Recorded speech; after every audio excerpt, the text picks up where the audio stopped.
চলো বন্ধুরা, আজকে আমার দুপুরের মেনুটা তোমাদের সঙ্গে শেয়ার করি। আজকে শনিবার বলে নিরামিষ বানাবো। তো কি বানাবো ভাবছিলাম, একটু বাসন্তী পোলাও বানাই।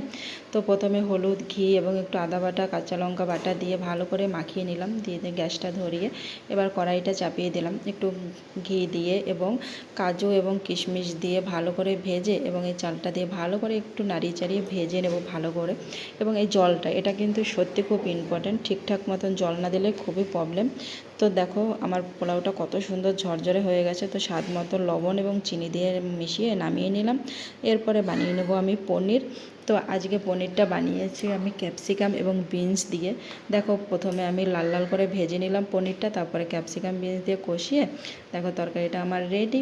তো তারপরে চলে আসলাম খেতে। এবার বরমশাইকে বললাম চলো খেয়ে বলো কেমন হয়েছে।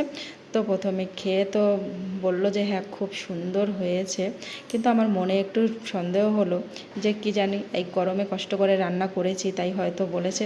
তো নিজেও একটুখানি খেয়ে দেখলাম না সত্যি খুব সুন্দর হয়েছে। তো ভালো লাগলো একটা like, comment, share, tata, bye bye.